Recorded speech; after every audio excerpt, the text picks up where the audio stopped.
at all for you. No F. No, I was just pausing and not saying anything, Diego, unless there is an F. Bananarama, hello. Are you still with me, folks? Are you still with me? Hello. Okay.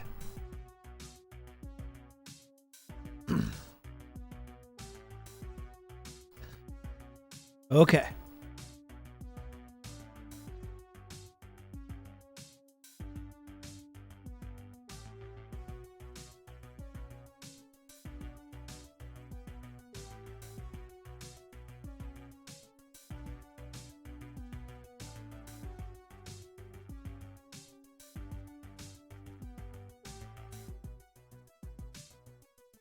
Said Moscow too many times and they shut us down. God damn it.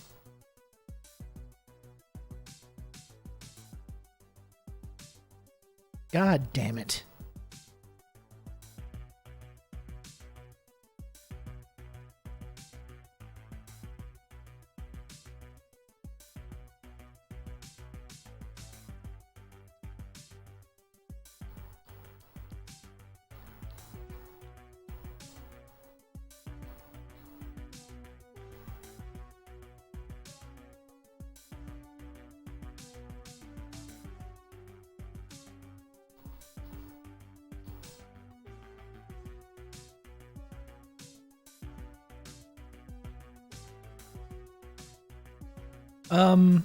This might be interesting.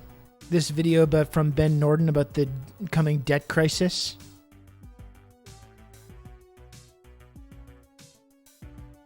What do we think about that idea? That could be kind of cool. It was the Trudeau nanny state comment, that's right. Yesterday I was chilling and learned about the actor who tried to murder Trudeau and it blew my mind. I'd never heard about it. Is that the guy that like drove his truck with all the guns loaded up in it up to the residence? Or is that a different incident? I didn't realize there was an actor involved in this. What are we talking about?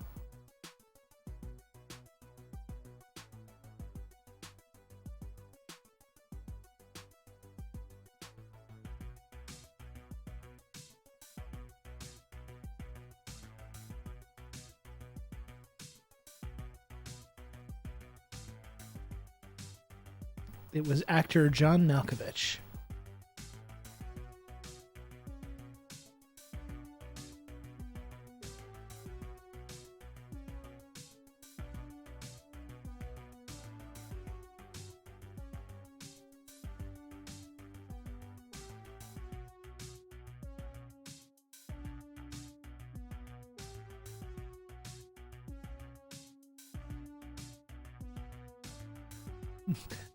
No, there was some kid actor who killed his mom and either attempted or was going to attempt to kill Justin.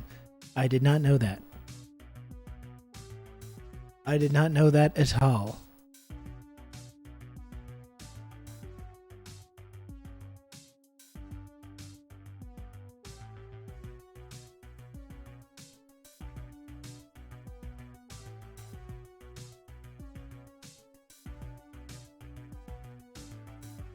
Forget his name already. Well, it couldn't have been that important. Let's watch this Ben Norden video, okay? We got a Ben Norden video from Geopolitical Economy report about the huge incoming debt crisis. And so, like we've been talking, like there's so much news about the Chinese economy and how that's slowing down. And all the like China's on the verge of collapse. People are in a feeding frenzy right now. And like we talked about, there are very legitimate economic issues that are happening there right now. Part of that is like an intentional sort of or attempted sort of decommodification of their housing market, which is leading to a slower economic growth because they're moving away from certain financial trends of like financialization of these things. But we're hearing nonstop about how wonderful our economy is and how China's on the verge of collapse because their economy. So I think it's probably a good time to look at this Ben Norden video about the coming debt crisis. I actually saw this as well. This clip from LBC with the Chinese ambassador, Dr. Maggot. We can actually take a look at that. I think it's really interesting. It's amazing to me that like with however much we talk about China in our media and all these accusations about like foreign interference or Chinese police stations or whatever, we never just like bring on someone that's a representative of the Chinese government to like ask them basic questions. And when you see this video, you see why that is. Because it turns out when they have an opportunity, they'll very easily and helpfully explain like exactly like what the issues are here that we're facing that have nothing to do with China. I thought this was really an extraordinary clip. Britain is not a rival, is not a competitor, it is not an enemy. Well, this is funny too, because the guy is talking about how Britain's not an enemy and they should be working together and cooperating, but it's also like a real backhanded compliment thing. He's talking about all the ways where China's completely dominating them and destroying them in these different markets. So it's funny because he's like trying to throw cold water on the whole idea that they're competing with each other in any way, but also he's like kind of humble bragging or doing kind of a backhanded conversation. Which is quite funny.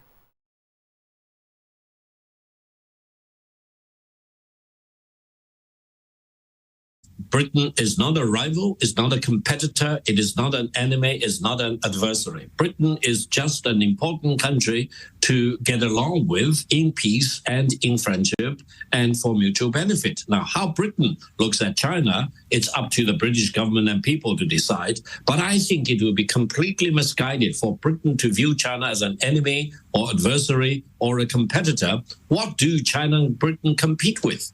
China is the largest manufacturer of automobiles. Competing with Britain? No. China is the largest exporter of EV cars and will lead the whole world in EV production. Is Britain a competitor? No. China will be the biggest and most important producer and R&D in terms of semiconductor in no time. Does that mean that China competes with Britain? No. China will be the leading nation in AI revolution. Is Britain a competitor? No. So I think British government should not overestimate its impact on the global scene and view Britain as a rival of China. China is not. China is a fact. China we don't is a think about you at all. For Britain to live with and get along with. Let's make peace rather than agitating for war. That face is great. That face when. Okay. Yeah, you pasty motherfuckers are not even in the race.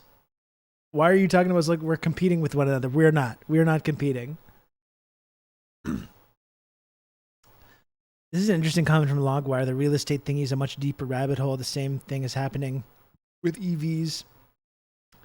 The Western Empire sanctions China because its electric cars are too cheap, then goes and says China's dying. Yeah. Same goes for solar panels and AI. And like we talked about, there was all this kind of like preemptive celebrating or like end zone dancing about Chinese semiconductor ability when these sanctions originally came through. People were saying they're just destroyed. The whole industry is destroyed, and they're now putting out this phone. They've managed to figure out ways to just develop this technology themselves. And our leaders are going like, what? But no, you can't do that. What? How did you do that? What? Yeah, insert the "we don't care" meme. That's right.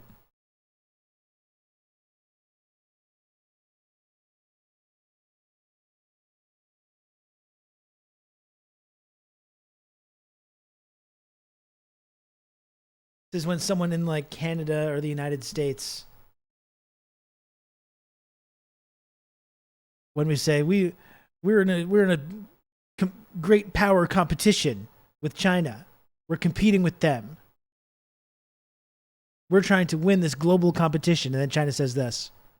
I'm here to tell you right now, we don't care. Let me tell you. We don't care. It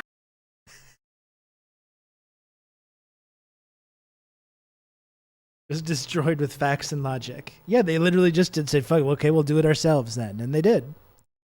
It's pretty amazing.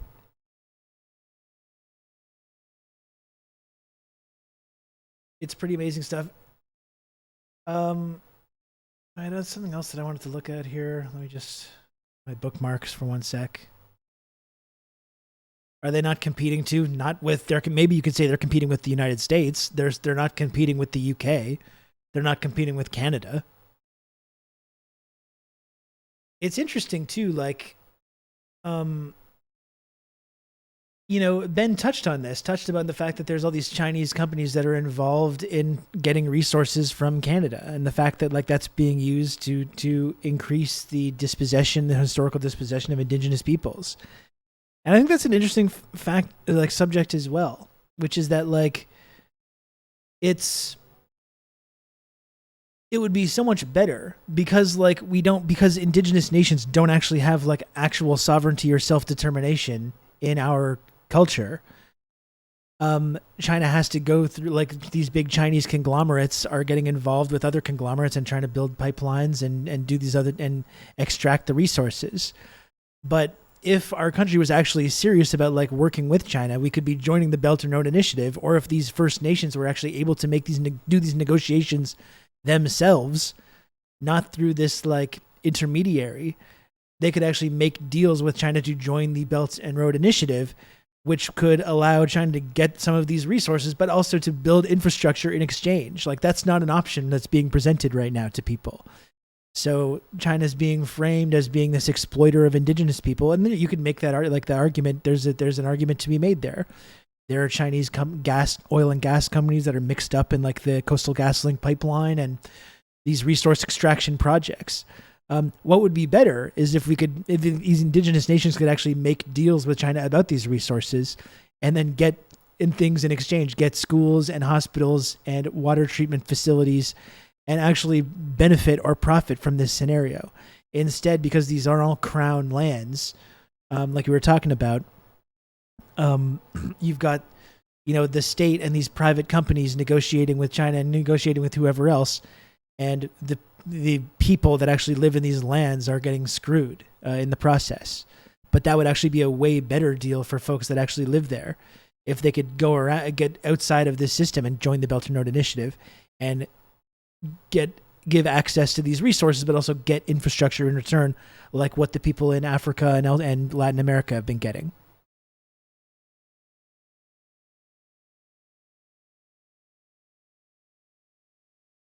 Too bad we won't see another Trudeau-Xi meeting at the G20 this year. To talk you through all this. 1 month closer to that gold badge. There's never been a better time to slub than Slutember. Join the non-cult today. B-Rat, thank you very, very much for 23 months of Tier 1. 1 month away to the elite and exclusive shimmering golden 2-year sub badge. Thank you, B-Rat.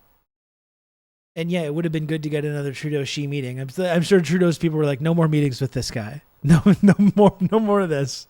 We got humiliated last time. We got absolutely humiliated.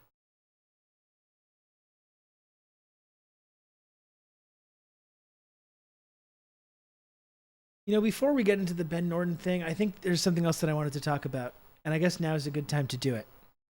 But, there's been this whole narrative about like Elon and Starlink. That's what it's called, right? The whole like satellite internet thing in Ukraine. And then now this is the new angle to go after Elon Musk. And there's many reasons that people should correctly go after Elon Musk, as I do often. But like number one, Elon Musk as this billionaire shouldn't, in this defense contractor position, shouldn't be have the amount of power that he has. I don't think anyone should lose sight of that. But also just this idea that the whole like Ukraine thing is now he's like a traitor. He's a traitor. He's betraying the Ukrainian war effort. He's helping the Russians and all this stuff, which is not totally accurate. And the people are criticizing Elon Musk for like not wanting to go down that path of like nonstop antagonization and increased hostility and increased war, whatever reasons he has for taking that position. I don't think he's some peacenik or someone that actually has a sense of like geopolitics, but people are trying to like attack him from that angle. Oh, he's a traitor. He loves Putin. He's helping the Russians. He doesn't want to kill Russians. And that's you can talk about the ways that he has an incredibly outsized amount of power for a private person, the amount of power that he's built up as being with this like defense contractor. But like, I think not wanting to kill Russians is probably not the reason that I would choose to go after this guy. I think there's a number of other reasons why. It must not have been a deal breaker because they're still using Starlink. Would he shut off Starlink if Saudi Arabia was using it for a drone strike in Yemen? And of course he would not. I'm sure he would not. But I still think that is a... Oh, I did lose the stream. Wow. I didn't realize. I did have a minor F on the stream. Good thing that hopefully took place afterwards. But then, so you see, like, there's all kinds of very real reasons to go after Elon Musk. There's a lot of reasons why I personally think he's a disgusting person. And we talk about that kind of stuff endlessly. But then you get, like, things like this where he starts to talk a little bit of sense, like as in not wanting to escalate the Russia-Ukraine conflict, which is the prevailing opinion here. As Blueberry said, it must not have been a deal breaker because they are still using this. I don't think they have much choice though. That's the amount of power that he has as part of this.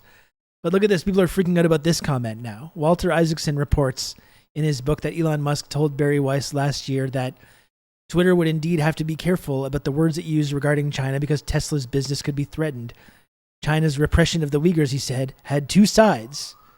So now you have people going after Elon Musk for suggesting that maybe there's more to this narrative that we've been fed about Uyghur genocide, which, as we've talked about endlessly on this show, is actually true, is very true. There is, and like the narrative that we've been fed about this is completely false. Or wildly distorted at the very least. And then so you see a bunch of like liberal people that are now criticizing him over this and using this as to be like, he doesn't say China bad enough. He doesn't say China's doing genocide. Yeah, and he's not motivated by humanistic reasons. He's motivated purely by profit motive. So we don't have to hand it to him. We don't have to give him credit for having any kind of nuance on this issue. He's a fucking bore. He's an apartheid. He's a spawn of the apartheid system. I was reading about his Canadian grandfather as well. That actually like was this fascist in the like decades ago that moved to South Africa because he wanted to be this like racist settler. It's like deeply ingrained in his ideology. But then you have people freaking out about this, and you got Molly Jong Fast, who I've talked to and who I think is a nice person. She's been on the Insurgents podcast, and I like her. But then you have people like Molly Jong Fast, who appears on MSNBC and these kinds of things, often saying like two sides to concentration camps.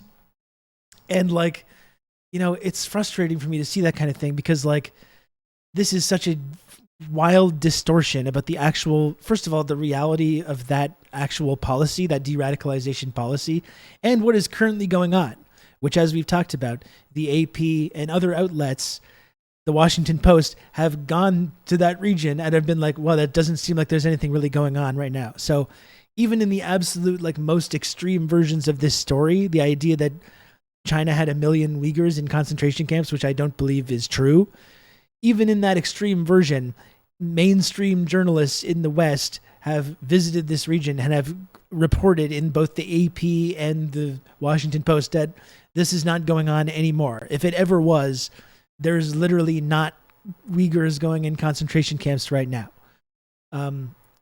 But it just persists. This idea just persists. And now people that have these big media platforms like Molly Jong Fast, really popular podcast, appears on MSNBC all the time.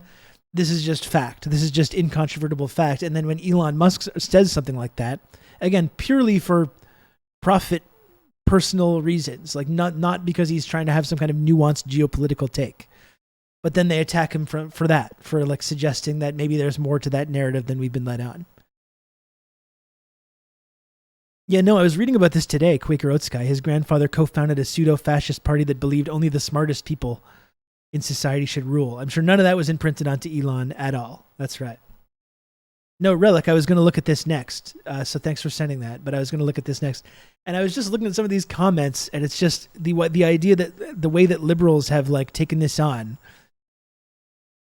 Like, look at this comment. Says China, we want to put you in concentration camps. Uyghurs, no. Musk, I think both sides have valid arguments. Like, I understand that Elon Musk sucks and he's a fascist and he's a piece of shit.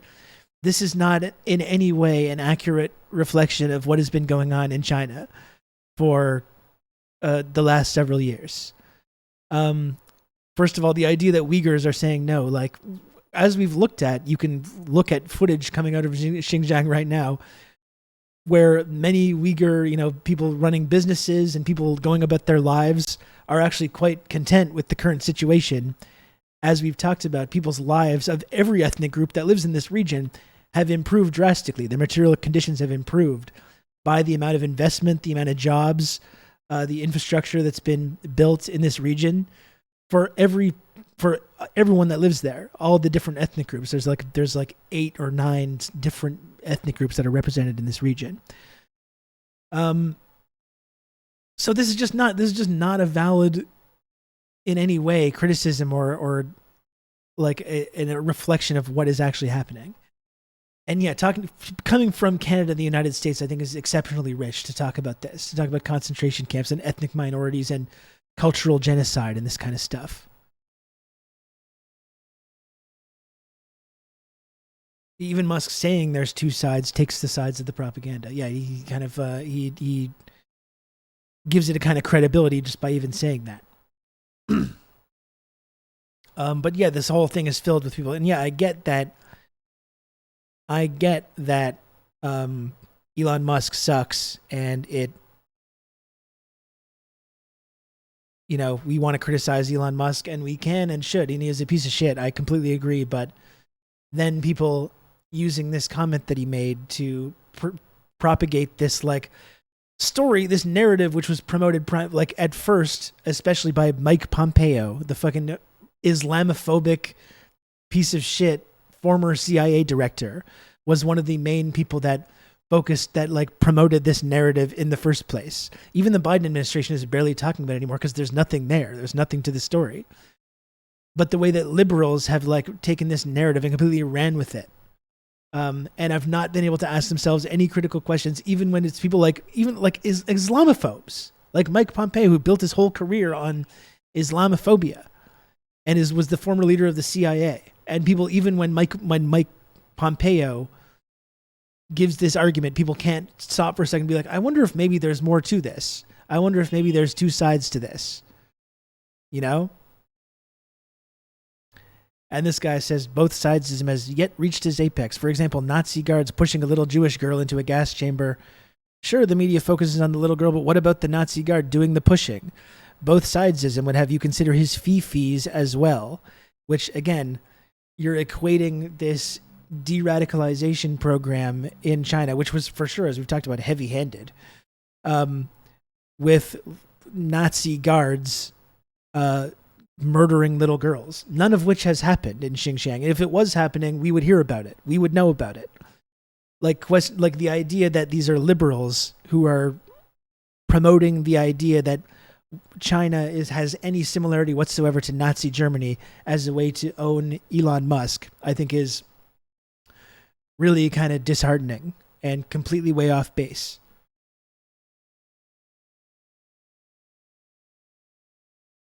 Shit. Sec.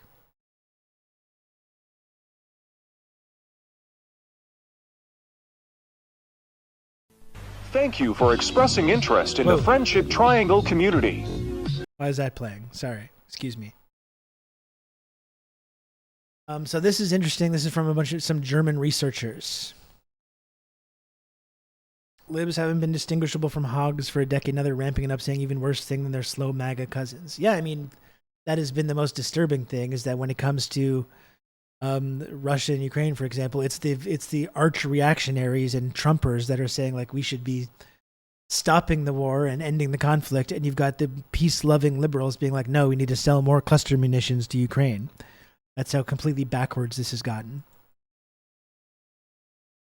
Coming from a fucking American which makes endless films about the fees of veterans is hilarious. Just really any American talking about another country being fascist is pretty rich in and of itself. I even saw a social democrat take today saying that Russia is the face of global fascism. An American being the face of global fascism is Russia. That is absolutely fucking preposterous. And any American or Canadian that wants to talk about fascism or wants to talk about cultural genocide or putting ethnic minorities in prison and concentration camps should probably pay a little more close attention to like the place where they live, rather than projecting all this kind of shit onto other nations.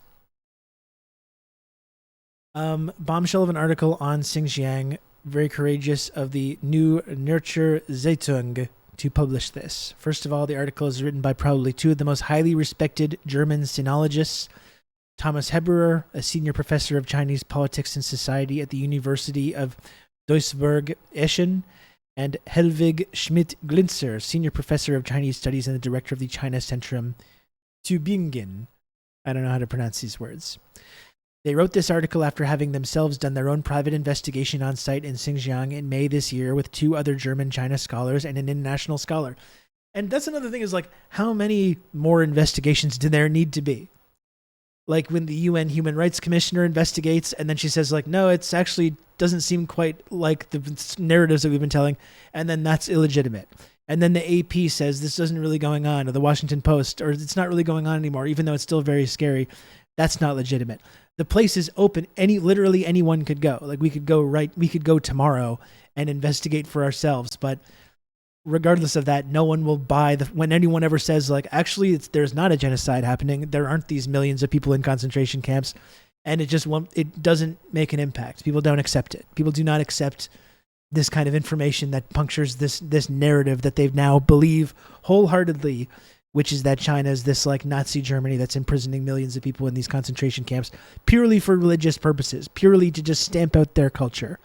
That's what people believe. And there's literally nothing that anyone can say that's going to convince them that that's not accurate.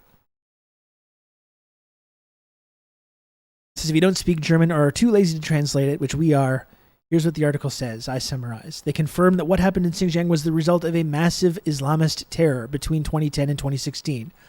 With 12 separatist Islamist movements active at the same time. As we've been talking about, you can criticize the heavy-handed approach, but this was a result of real violence that was happening and real extremism. People were dying. Like people were dying in terrorist attacks by these kinds of extremists, including predominantly Uyghur people. And that's another thing we have to ask ourselves sometimes when we say, listen to the Uyghurs, and we only want to listen to certain, NGOs and official organizations of expatriates and those kind of folks that are funded by the NED or whoever. We want to listen to them, but we don't want to listen to the people who have lived there for years and had their lives improve. We certainly don't want to hear from any Uyghurs who actually don't want religious extremists running around their society, killing people and creating this kind of violence and chaos. We don't want to hear from them either, of course. We only want to hear from a certain group of representatives of this ethnic group who have a specific narrative that they want to promote to people.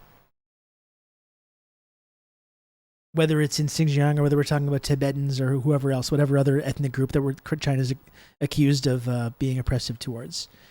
They remind that in 2016, extremist Uyghurs declared in an ISIS video that they planned to drown Han Chinese in a sea of blood, and that they began recruiting young Uyghurs as fighters from Afghanistan and Pakistan in southern Xinjiang. And as we've talked about, those regions were the reason that kind of extremist activity was happening was because of the U.S.-led war on terror destabilizing these regions and invading Afghanistan. All of this almost led to a loss of control by the central government. As a result of this, Beijing felt compelled to respond with undoubtedly excessive measures. And again, undoubtedly excessive measures. No one denies that they went in with a heavy hand to try and attack this problem. This is the fundamental thing that I always talk about, though. Were they bombing or invading other countries? Were they drone striking and murdering people?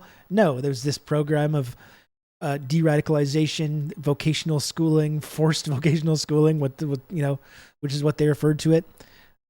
You can say that that's heavy-handed. You can criticize that approach, but it's definitely a different and a less brutal and violent approach than operating a global network of black site torture prisons, which is what we were doing. That's another reason why I feel completely preposterous criticizing China's de-radicalization program, considering the absolute barbarism that we were engaging in the exact same, in the name of that exact issue of confronting this kind of violent extremism. Beijing felt compelled to respond with undoubtedly excessive measures to curb the terror and regain control. The internal security of all of China was at stake. It should be also not be overlooked that the Uyghur population itself suffered from the terror. That's what I mean. It's like Uyghur people who were meant to care about here, and these liberals are saying like they're all just being persecuted and thrown into concentration camps. But many of them are not shy about saying like, we don't actually want religious extremists running around and murdering people. But we don't want to hear from what they have to say. Beijing's response was a transitional phase between 2017 and 2020, where Beijing was forced to declare a state of emergency, move military units to Xinjiang, and establish a strict discipline regime. Since new party secretary Ma Xingru, who has been in office since December 21, the goal is to return to normalcy as quickly as possible. They write that the various camps established during the peak of the fight against terror have now been largely dissolved, and that clear signs of a return to normalcy are evident. In the regions visited by the group, police street checkpoints are clearly no longer in use. They write that among the Uyghur population, the modernizations initiated by the central government in education, medical care, and employment clearly received noticeable sympathy. With the introduction of 15 years of free education, kindergarten, school, and vocational training for young Uyghur men and women, the state has initiated a new development boost. Additionally, initially in the southern part of Xinjiang, there's a state-subsidized healthcare. This is complemented by regionally divided and adapted development aid and resource allocation from the wealthier eastern provinces of China. This is evident in modern vocational training centers in each Xinjiang county. Students receive 200 yuan monthly in addition to free education to support their parents.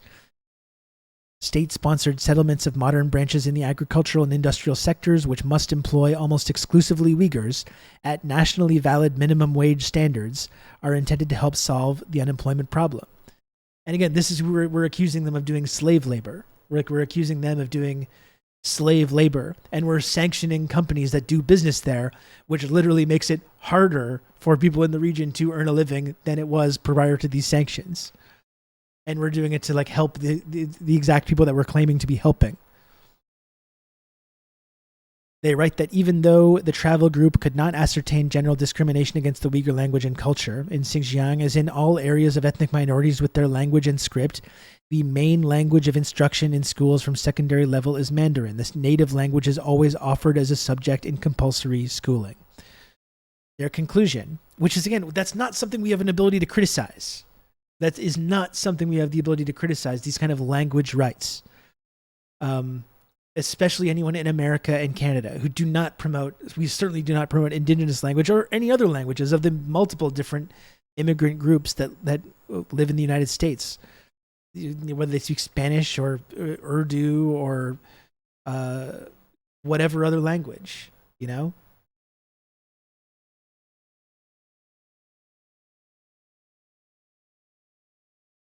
We do not have a right to criticize China for this kind of thing. For saying, like, if you learn Mandarin, it's going to be easier for you to integrate and get a job.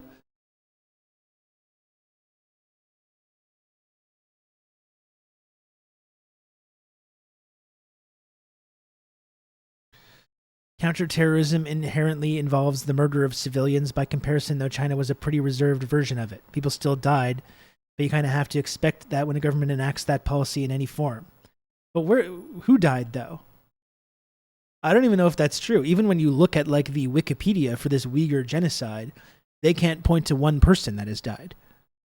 And I'm not even disputing that. Like perhaps some people did, but compared to the U.S.-led war on terror that Canada participated in, invading and attacking other countries, drones striking weddings and funerals and hospitals, this vast global network of black site torture prisons, the huge surveillance panopticon that affected everybody from ethnic groups, including everyone in the fucking country. You know, there's zero comparison between these two radicalization policies in terms of the violence of it. And we talk about the refugees often. Can't be stressed enough from those war on terror policies, whether it's the invasion of Iraq and Afghanistan, overthrowing Libya, attempting to overthrow Syria, or all the various areas where these war on terror policies are in effect. 32 million refugees, created 32 million refugees, many of whom are to this day washing up on the shores of the Mediterranean or the Thames or any other places. So just zero comparison with the level of violence of these two kind of counter-terrorism or counter-extremism sort of policies. Zero comparison whatsoever.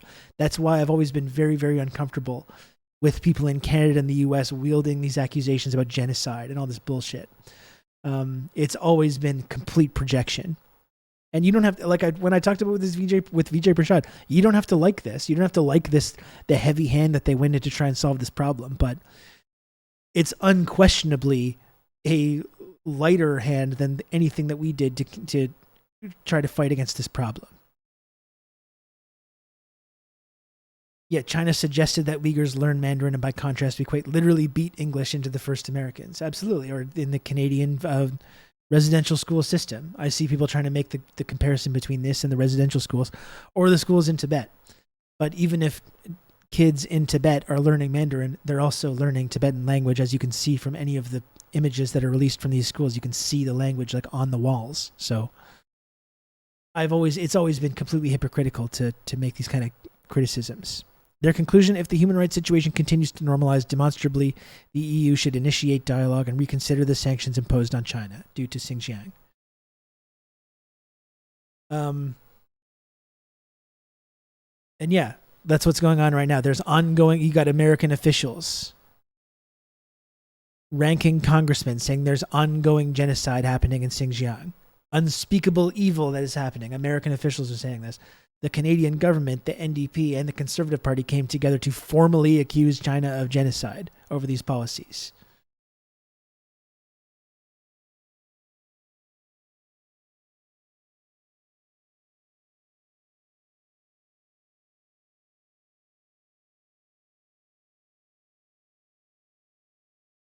And now, so the professor that wrote this report is being contacted and doesn't want to talk to reporters because he's being constantly attacked.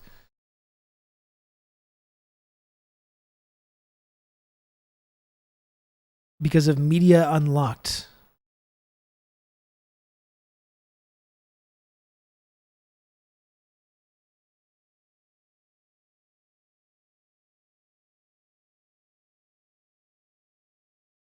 And then this guy tries to make this point too about France 24, because France 24 went to Xinjiang to find out if the people that Adrian Zenz were in prison were really there. They went to the homes of the alleged prisoners. Some of the Uyghur men that were there were like, fuck off, go away. And then they're like, this is the headline: China's Uyghur villages hide their secrets after Xinjiang crackdown. AFP did not knock on the door or approach neighbors for interviews. Further observations were disrupted when a group of Uyghur men, some brandishing farm tools, ordered reporters to leave. This is a whole like Western journalist phenomenon as well when it comes to China now, where lo and behold, these people that live in these regions do not like Western journalists because they're lying propagandists. So when people from BBC or France 24 or wherever else go there and start trying to talk to people, they're like, hey, get out of here. We don't like you. Go away. And then that gets used to talk about how evil and authoritarian the country is. Because people are mean to Western journalists. No shit, they're mean to them. They're fucking liars that go in there and try to manufacture this narrative, which is completely divorced from reality.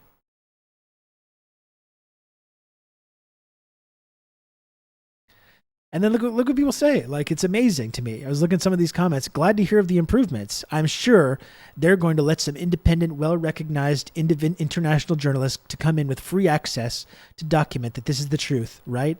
And it's literally, that has never not been a possibility. Like, I'm sure now they're going to, this sarcastic comment, I'm sure now they're going to let in people to go explore. We could literally, again, anyone could go tomorrow and investigate this. It has not been, it's not restricted. And in fact, like this person's pointing out, it's actually Western governments that are one that are restricting entry, because we know that it's going to disrupt the narrative that we've been promoting about this.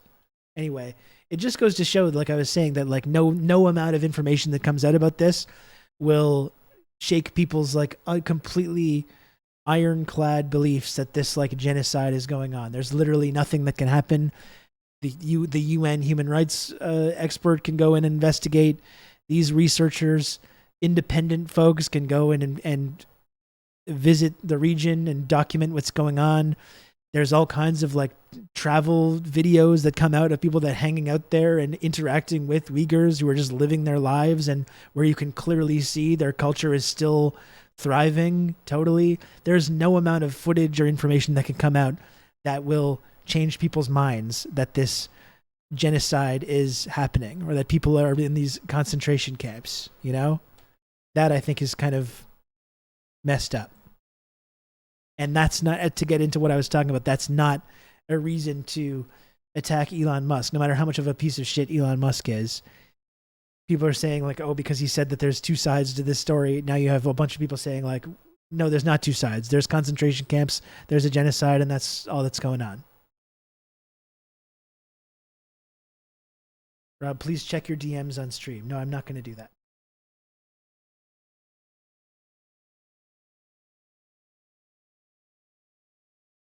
I'm not going to do that.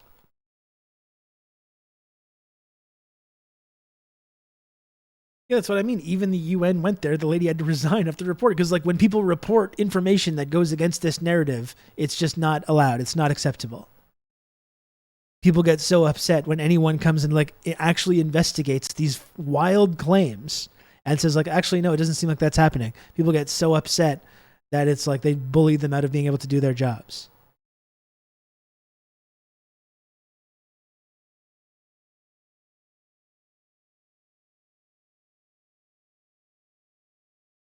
Anyway, that's I wanted to get into that a little bit. I think now that I've been ranting and raving even more, I can put on this clip from Ben Norden about our impending debt crisis. Let's look at that.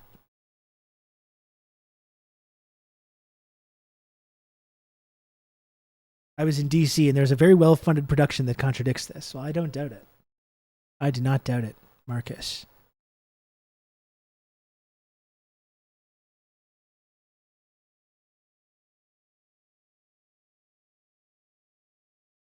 The world is on the verge of a massive debt crisis with unsustainable debt levels and defaults and delinquency. Apparently there was a China before communism. I'm just hearing about this. We have to go back to the days of feudalism and like widespread illiteracy and serfdom. The serfs are yearning to go back to being serfs. We must listen to this. We must listen to them and hear their cries for non-freedom. They yearn to be less free. On debt at the highest level since the 2008 financial crash. This huge debt crisis is something that is not only affecting rich countries in the West, like the United States, and numerous European countries, but in particular, many countries in the global South are facing serious debt crises.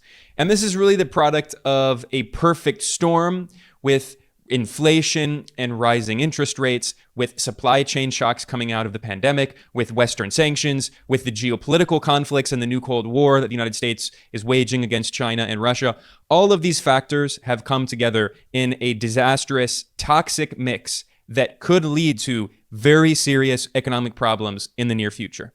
This video that I'm doing here is actually going to be in two parts because I don't want to make it super long, like an hour. Instead, I'm going to focus in the first part on the major debt crises in the United States with very rapidly rising defaults and delinquencies on credit card debt, on auto loans, and the massive crisis in the U.S. commercial real estate market, which could potentially threaten the stability of the U.S. financial system itself.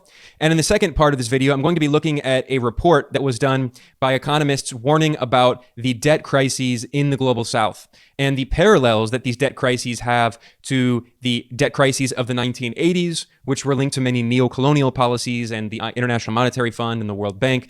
And it has a lot to do with geopolitics as well. But again, that is going to be in a second video. In the first part here, I'm going to be looking at the situation in the United States.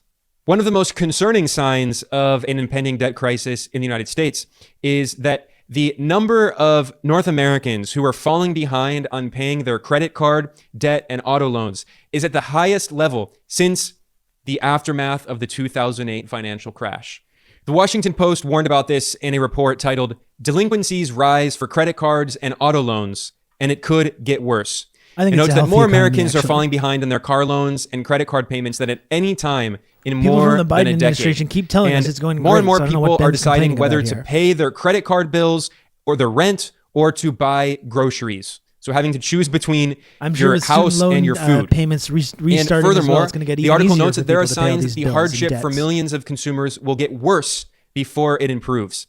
The average credit card interest rate, which is already at a record high of 20.6%, is going to continue to keep climbing. I want to repeat that is a shockingly high number. Nearly 21% is the average credit card interest rate in the United States. That is exorbitant. Those are loan shark rates. And furthermore, student loan payments that were previously paused for more than 3 years due to the pandemic are going to resume in October. So this is really a perfect storm for a debt crisis. Now, a big reason for this is because the U.S. Federal Reserve, the U.S. central bank, has been aggressively raising interest rates, ostensibly in order to bring down consumer price inflation, although in reality, the chair of the Federal Reserve, Jerome Powell, admitted that the goal is to drop wages, to bring down wages, so to smash the power of labor, so capital can discipline labor, because workers are always blamed for inflation, despite the fact that the consumer price index inflation we've seen in the past few years was mostly due to the supply shocks, the shocks of the supply chain due to the pandemic and the lockdowns.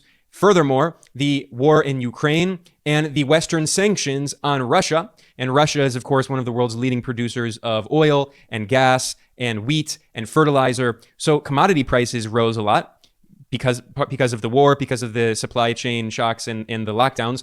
And as commodity prices go up, especially as the price of oil goes up, that tends to lead to an increase in consumer price inflation, especially considering that you need oil to transport the goods that you're buying at the store. So if the price of oil goes up, naturally the price of those goods tends to go up as well. So blaming labor, of course, is what the Fed always does to try to justify attacking labor and dropping their wages. But this article in the Washington Post points out that the pain in the U.S. economy, with more and more people unable to pay their debt, this pain is an indication to Fed policymakers that their push to tame inflation is working. So they consider this to be a good thing. They consider it good that more and more North Americans are unable to pay off their debt. The Washington Post points out that there are now actually 70 million more credit card accounts open than there were in 2019. And Americans' total credit card debt has topped $1 trillion for the first time, along with the roughly $2 trillion in student loans. Furthermore, shoppers are now turning to buy now, pay later services to cover necessities such as groceries, because the price of food has been rising. So instead, they're taking debt to pay for food. Usage of this kind of debt to pay for food has surged by 40% just in the first 2 months of 2023. There's Zoomers and the Audis Washington that Post are actually assuring me points that out, everything's there's going a great. funny little note here. They note that Amazon founder Jeff Bezos owns the Washington Post, and the interim CEO of the Washington Post, Patty Stonecipher, sits on Amazon's board, and she was also the founding CEO of the Gates Foundation. So it's all on old boys club, and you're not a member. But this points out that Americans are continuing to trim discretionary spending. And in fact, there has been a decrease in the spending at physical, mortar and brick stores, but there actually has been an increase in spending online, largely at Amazon. And that's why they pointed out that, the Washington Post is owned by this billionaire oligarch. But the point is that this article notes that credit card delinquencies will continue to rise in the second half of 2023 on top of rising interest rates and student loan repayments. Higher energy and electricity bills will also add to consumers' debt loads. And then finally, I haven't even talked about auto loan payments. This article notes that delinquencies on auto loan payments, which have already hit rates last seen during the financial crisis of the late 2000s, are also likely to keep climbing. During the financial crisis, that is in 2008, 5% of the auto loans were subprime borrowers, whereas now it is 6%. So we're seeing figures that in some cases are at the same level or even worse than the financial crisis of 2008. The investment research firm Game of Trades produced a graph that is really shocking. It shows the default rate on credit card loans that are owed to banks that are small banks, not the biggest banks. And many of these smaller and regional banks are the ones that are really being hit hard by the rise of interest rates.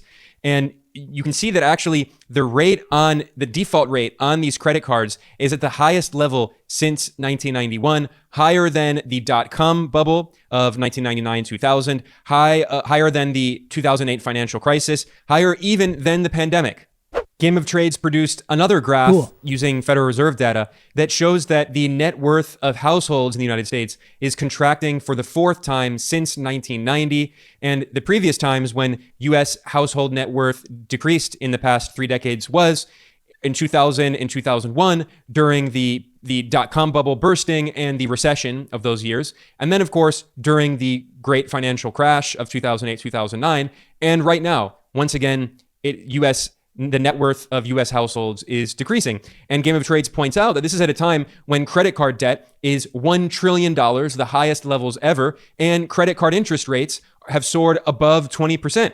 They wrote, consumers do not look to be in good shape. And that's putting it mildly. I mean, this could very well be a major debt crisis. And actually, I haven't even looked at the worst part of the impending debt crisis in the United States, which is the real estate sector, in particular, the commercial real estate sector, which really well. is pretty much in free fall right now. This is a key part of the United States economy. And what we've seen is a massive decline in the value of real estate. Morgan Stanley has warned that commercial real estate prices in the US could decline by 40%, which would rival the declines in the 2008 financial crisis. And this could have major shockwaves across the rest of the US economy because in many urban areas, the local economy is built around commercial real estate. If you have an office building, then you have a lot of people working in the office and they frequently go for lunch or dinner. They go to the local restaurants or to the bars and they provide business to those local industries. And then, of course, the city government and the state government get tax revenues from those buildings, the commercial real estate from the local businesses. So if you have a collapse in commercial real estate, if you have many of these office buildings closing down, then you're also going to see a lot of economic activity in that area dry up. And what we're going to see is really the hollowing out of many of these urban areas. And that also means a drying out of tax revenues. So then you have local, city, state governments that don't have as much in tax revenue, so they face budget deficits. So what we're seeing is a cascade of crises that are all interrelated. And it's even worse when you look at the banking sector, which is very heavily exposed to real estate loans. The Wall Street Journal just published a report this September warning of a real estate doom loop, which it notes threatens America's banks. It notes that the commercial real estate market is in meltdown in the United States, and there are trillions of dollars in loans and investments held by banks and other firms that are a looming threat for the industry and potentially the broader economy. This is the danger of setting off a doom loop scenario where losses on the loans held by the banks trigger the banks to cut off their lending, which then leads to further drops in property prices and even more losses. The Wall Street Journal has a graph showing just how heavily exposed the U.S. banking sector is to commercial real estate. Since 2015, their exposure has increased by $1.5 trillion. And the graph points out that much of this debt, these mortgages, are held by regional and local banks in the United States. And it notes that banks in the U.S. roughly doubled their lending to landlords from 2015 until 2022 to $2.2 trillion. And once again, small and medium-sized banks originated many of those loans. Now, this is especially concerning because in the United States, in 2023, in the first few months of this year, there were 3 of the 4 largest bank collapses in history. I repeat, out of the 4 largest bank collapses in U.S. history, 3 of those collapses have been just this year, in the first few months of 2023. And those were relatively small regional banks like Silicon Valley Bank, like Signature Bank, like First Republic Bank. And now we see that there is this larger looming crisis of exposure to commercial real estate where the market is in free fall right now. And again, Morgan Stanley said it could fall by as much as 40% in value.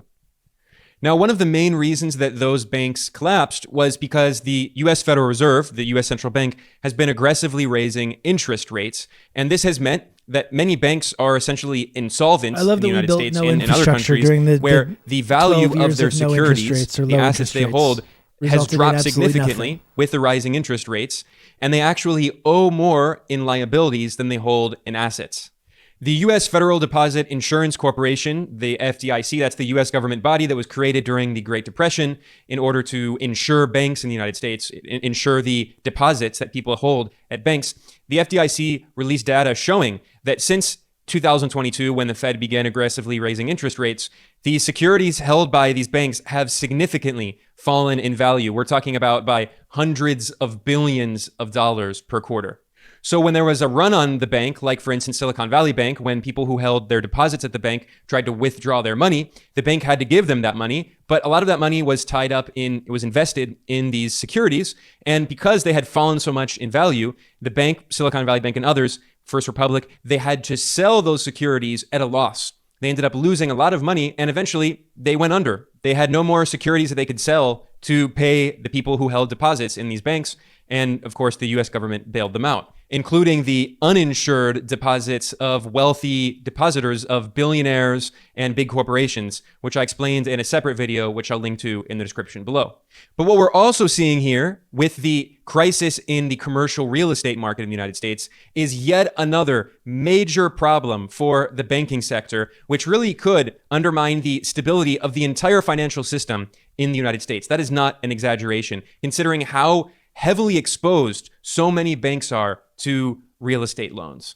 In fact, the graph in the Wall Street Journal article showing the $1.5 trillion increase in US banks' exposure to commercial real estate loans, those figures actually in some ways downplay just how much of a problem this is, because as the article points out, that many banks increase their exposure to commercial real estate in ways that are not usually counted in their tallies. So for instance, banks lent money to financial companies that made loans to some of the very same landlords, and then they bought bonds, debt, backed by the same types of properties.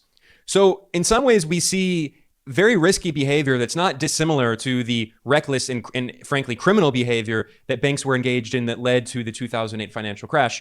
Now, this is different, but it does show that there are these investments that are built upon more debt and more debt and more debt. And there's often not enough interrogation asking if this is actually safe, if this money can actually be paid back, or if it can be paid back, is the underlying asset, that is the real estate, going to be worth the same in the future? Because, of course, this big bubble, this real estate bubble, was ultimately based on the premise that interest rates set by the Federal Reserve would always remain low forever. And that clearly is not the case. So the Wall Street Journal points out that this form of indirect lending... This stuff could just happen again after 2008. People in charge are like, I don't know, let's just hope it doesn't happen.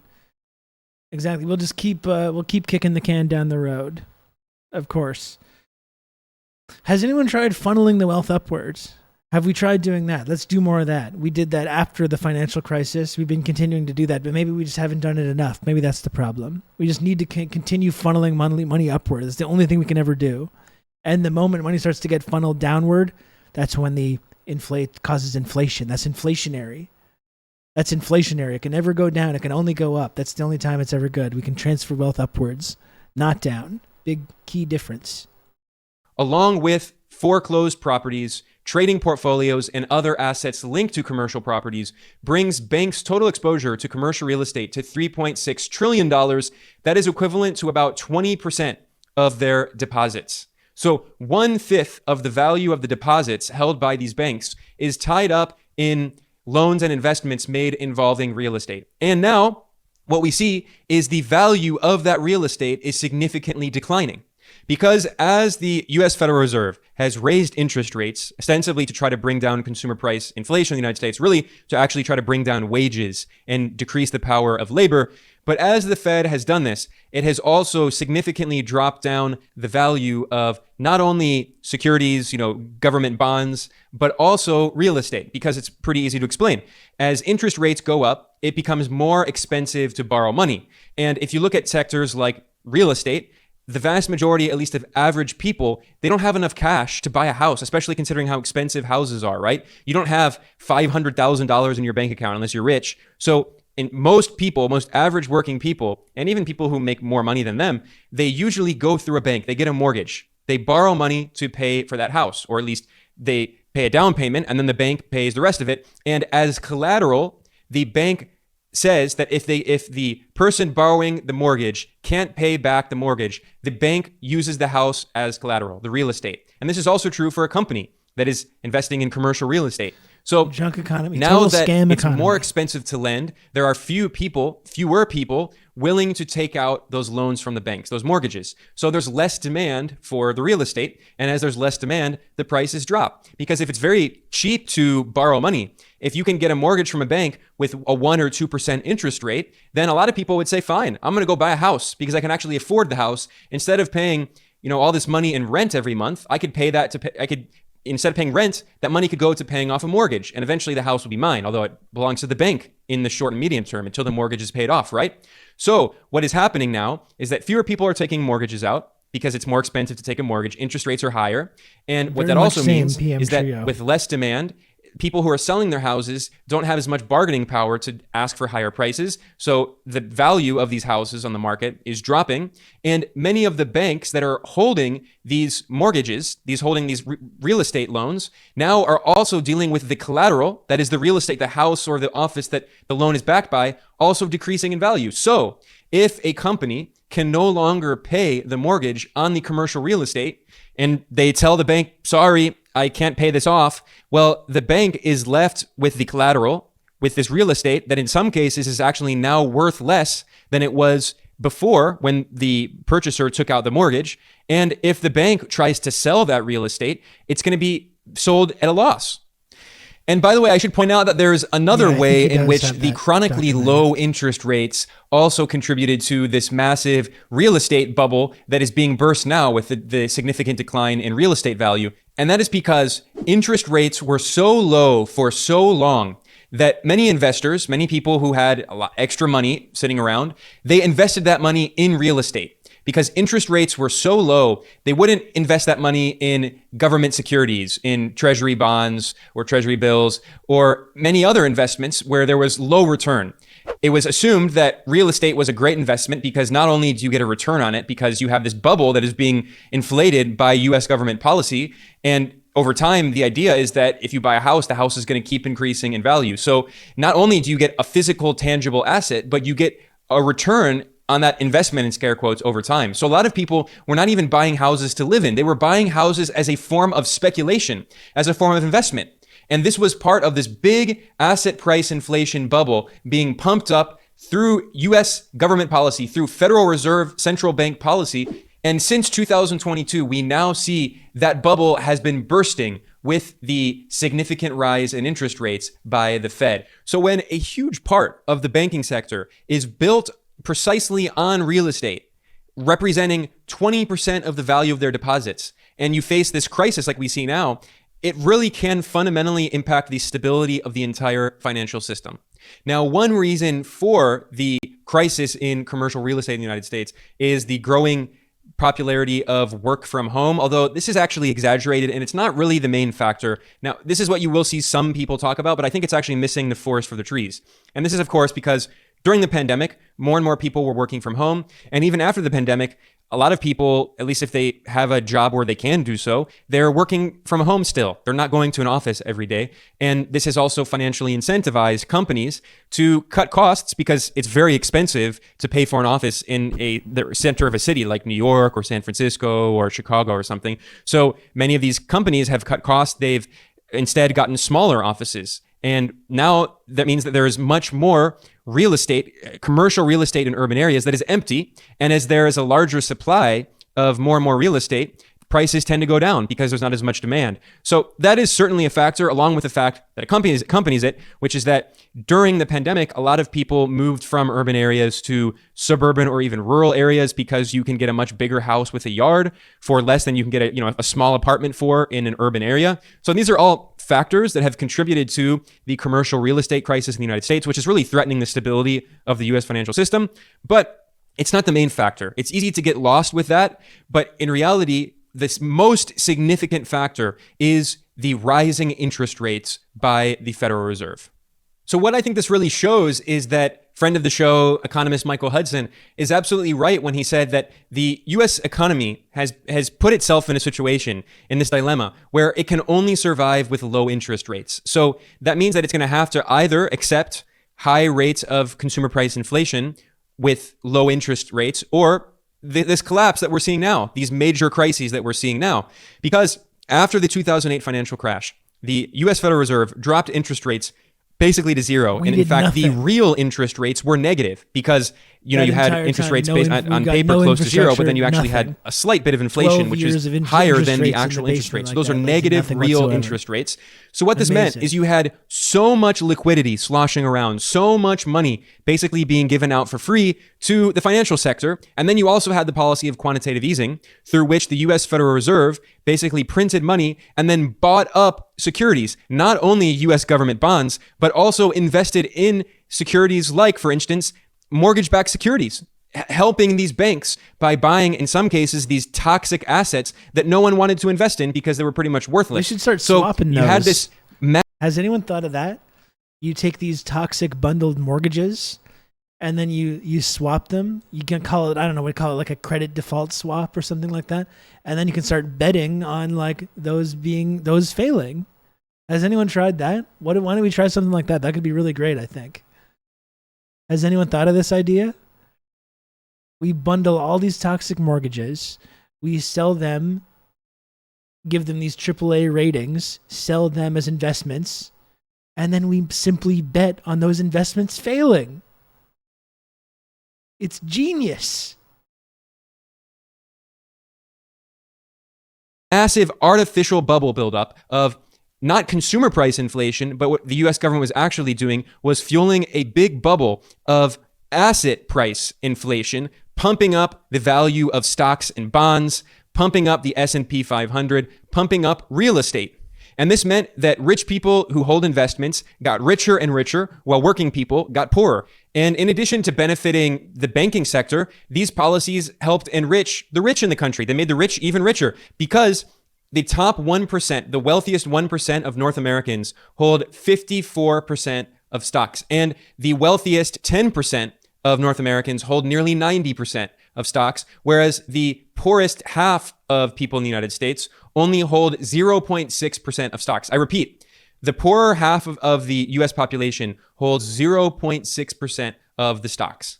The investment website, The Motley Fool, put together a very useful graph, an interactive graph, showing just how unequal stock ownership is in the United States. The bottom 50%, the poorer half of North Americans, own, just basically nothing on this graph. You can see a fraction of 1%. Whereas if you look at the top 1%, consistently more than talk you through all this. All at the same time, we could deny health care for the masses or give them some and send them into further debt. Anyone thought of that? Thank you, Ben, for the 12 months tier 1 entire year from Ben. Thank you, Ben. I don't know. We some of these are some high level ideas here. We got to be writing this shit down. This is really good stuff that we're coming up with on the fly here. Half of stocks are owned by just the wealthiest 1%. And then if you also look at the 90 to 99%. And Ben, 1 year from now, September 13th, 2024, I look forward to you receiving your well-deserved elite and exclusive shimmering golden 2-year sub badge 1 year from today. As you know, I'll be right here as always. Percentile, we're talking about over 35%. So when you combine the top 1%, which as of the first quarter of 2023 owned 53.6% of stocks, with the 90 to 99% range, which as of the first quarter of 2023 owned 23.4%. Together, that's 89%, nearly 90% of stock owned by just 10% of North Americans. And by the way, when you factor in racism as well, you can see similar figures. White Americans own 89% of stocks. And of course, we know in the lead up to the 2008 financial crash that many banks engaged in explicitly racist policies targeting Black Americans and Latino Americans with unfair loans on very unfavorable conditions. And the banks knew that these families would be unable to pay off these mortgages. And yet they used those mortgages to create mortgage-backed securities and then sold those mortgage-backed securities Thankfully, in tranches of other assets. And they built this huge financial house of cards that collapsed. in the 2008 financial crash. So those were some of the warning signs that I wanted to look at today and analyze, because we do see a lot of reporting claiming that the US economy is in such great shape. Unemployment figures are technically low. Although I think the way unemployment is calculated is not a very useful metric, because a lot of people are underemployed. A lot of college educated people who have useful skills are, they're Uber drivers. They're delivering food or whatever on an app. And they have multiple part-time jobs or gigafied jobs and this precarious work. Despite the fact that they are underemployed, they are not considered in the unemployment statistics, which, by the way, also don't include people who gave up looking for a job. So, we see so many indicators claiming that the economy is doing so well, but I think more important indicators are whether or not average working people can buy groceries, can pay their rent. And with the historic levels of credit card debt default, auto loan default, and this real estate crisis, I think we can see very clearly that the economy is not doing as well as we are being led to believe. Now, on that note, I'm going to end this first part, and I'm going to do another video very shortly in which I look at the situation in the global south, which is significantly worse. The debt crisis that is largely caused by these very same financial policies of the United States. That was fantastic. Here's a link to the video. I'm going to post it in the chat now. More fantastic stuff from friend of the stream, Ben Norton. Wonderful. Wonderful. Folks, I got to go soon. I'm a little over 4 hours here. Yeah, going a little over 4 hours. It's been a fantastic stream. Really enjoyed hanging out with all of you. Enjoyed talking to Matt Bors and Ben Clarkson. One final time though, I gotta ask folks in the community that if you enjoy this program, if you want to support the work that I do here on Twitch, please subscribe. It would be wonderful to get a little, ever so slightly closer to the goal. Maybe even hitting the goal itself. I don't know. That seems possible to me. 15 subs, that's not all that much.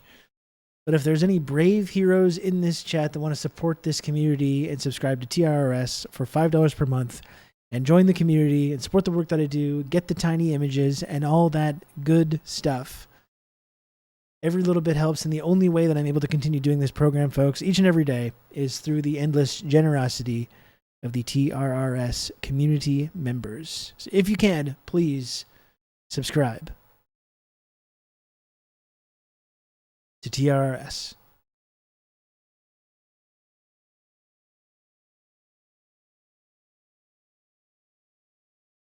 Come on.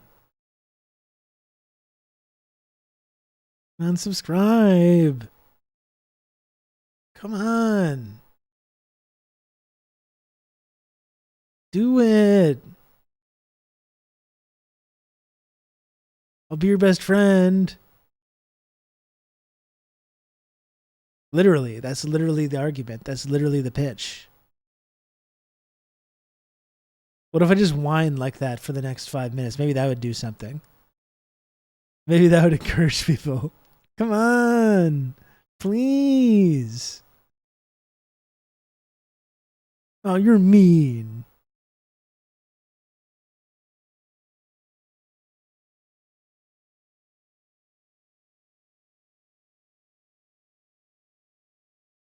I'll buy 10 subs if I can stay here. Else I'm in Montreal in 2 weeks. I don't think I can do that. I don't think I can do that, Jay. You can count on me. You're going to have good old Rob to talk you through all this. I would love to have you. I don't think that's going to work, though. Comrade Bushy, thank you for the gifted sub. I appreciate that. Comrade Bushy always bails me out in these moments. I already played the video. I played the video once today. Oh, here's something funny, though. Did anyone hear this story about Lauren Boebert went to the Beetlejuice musical and got forcibly kicked out of the Beetlejuice musical? You can count on me. You're going to have good old Rob to talk you through all this. Have you seen this? Have you heard about this? Dr. Maggot, thank you. Thank you for the gifted sub. Very, very kind of you. Well, the footage actually dropped. The footage dropped of offering his couch for 10 subs a night. of 10 Rob Couch tokens. Lauren Boebert got forcibly kicked out of the Beetlejuice musical for apparently laughing too much and singing and vaping. And I've got the exclusive footage right here.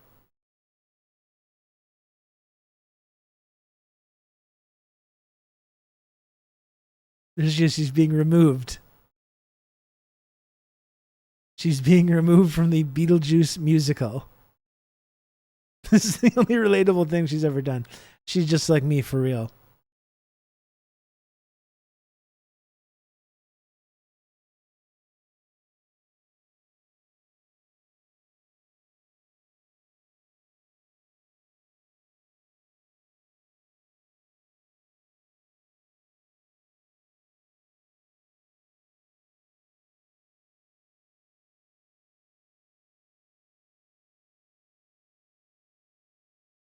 Should have been vaping pretty hard, I guess so. I didn't know there was a Beetlejuice musical either. I don't know why Lauren Boebert's out there seeing this like woke satanic stuff. This woke satanic Hollywood cabal is putting out this stuff, and Lauren Boebert's there watching it.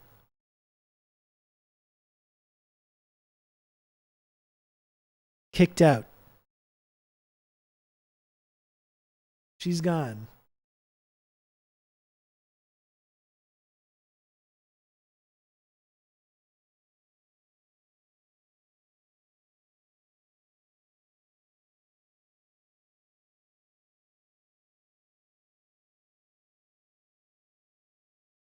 Is she raising a stink?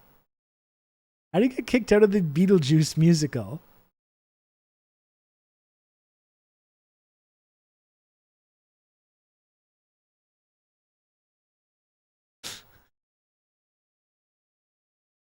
There she is.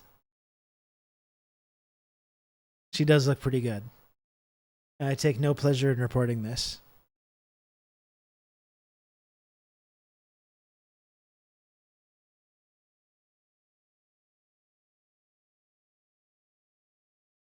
That's exactly what Max Cady did to harass former attorney. That would be funny if that's what she was doing with the big stogie.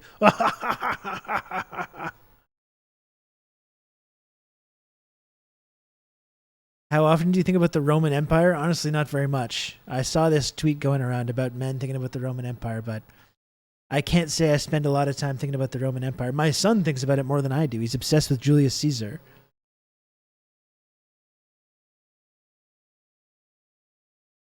I probably think about it mostly when I'm talking to him. You can count on me. You're going to have good old Rob to talk you through all this. Thank you, Risk Inverse, for the gifted sub.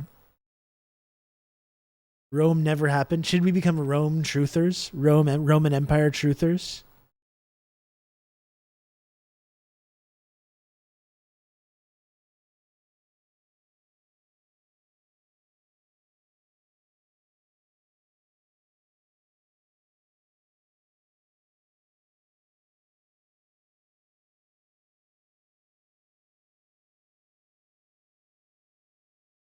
Bye-bye.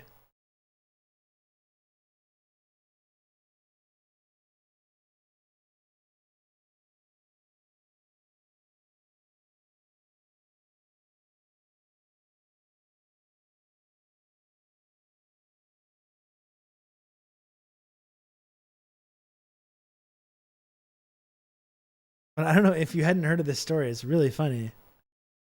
No, that's not what I wanted. This is what Lauren Boebert's like. Don't make me leave the musical. I'm a U.S. congressperson. I'm here to tell you right now, we don't care. Let me tell you. We don't care.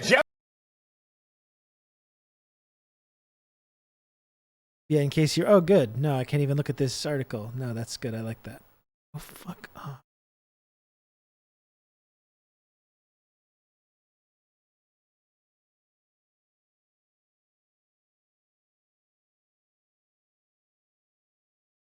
In case you thought I was joking or whatever. Lauren Boebert, Republican lawmaker, kicked out of Beetlejuice show for disturbance.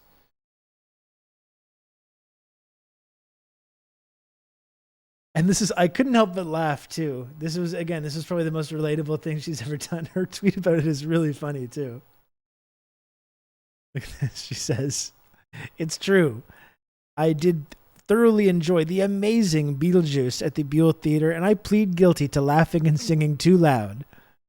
Everyone should go see it if you get the chance this weekend. Please let me know how it ends, she says. You kind of have to hand it to her on that one, I think. That's funny. I'm sorry.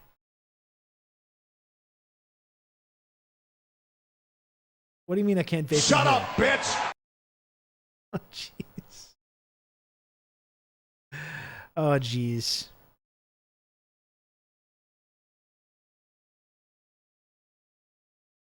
Anyway. That's a pretty funny tweet, I must admit. And she looked good as well, which is something else I'm not super comfortable admitting. Anyway, I better go.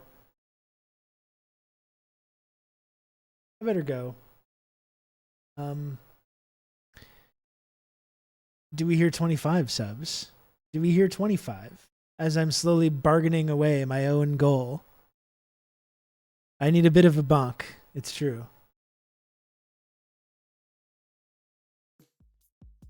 In more ways than one. Oh no. Oh no. I don't even know what that means. No idea what that even means.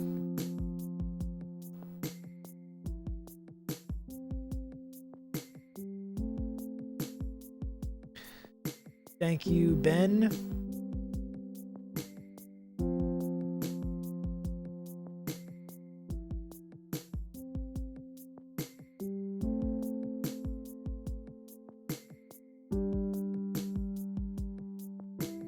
If 10 subs is a couch token, then 25 subs should be a bonk. If anyone wants to purchase 25 subs and bonk me right now, not only will I get a bonk, but I will also sing a little song. Actually, that's not true because I would have to be 27.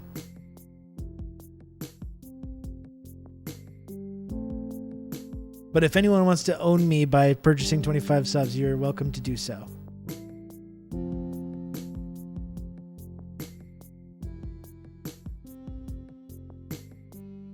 Oh, I'm sweaty.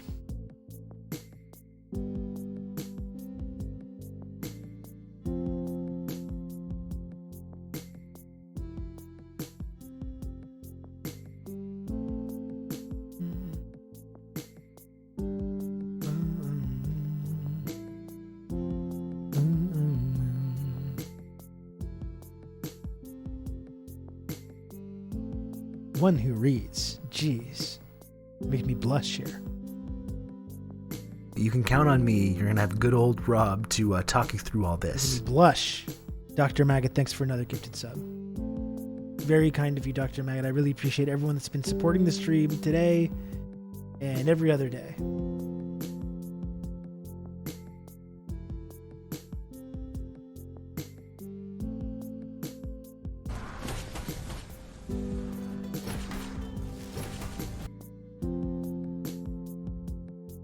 Trying to figure out who I should raid here. I'm trying to get on the Rob couch. That's right. My couch is not good to sleep on. It's nice. It's comfortable. It's nice to lie down on, but it's like a love seat. It's a love seat. You'd have to be pretty small to fit on there comfortably for sleep. I'm sorry to say.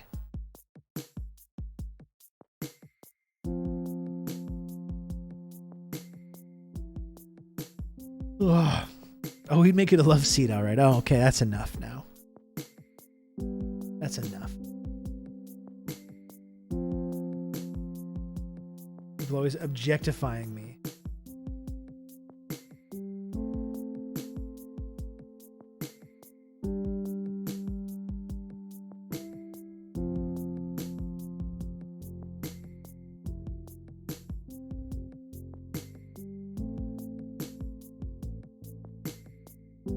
That's all, folks. That was a pretty lengthy one. Again, I want to make sure every episode is getting into that 4.5, 5 hour range. So I was able to do that. How many Mexican aliens can fit on there comfortably? I've seen a couple of references to that. Is there some kind of alien Mexico thing? Did you find an alien?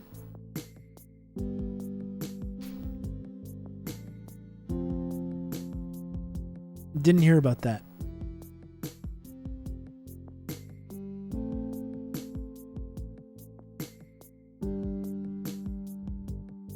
They have him. All right. Sounds good. I believe it.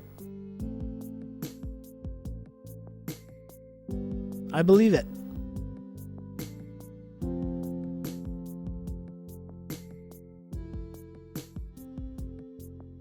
I'll see you folks tomorrow, okay?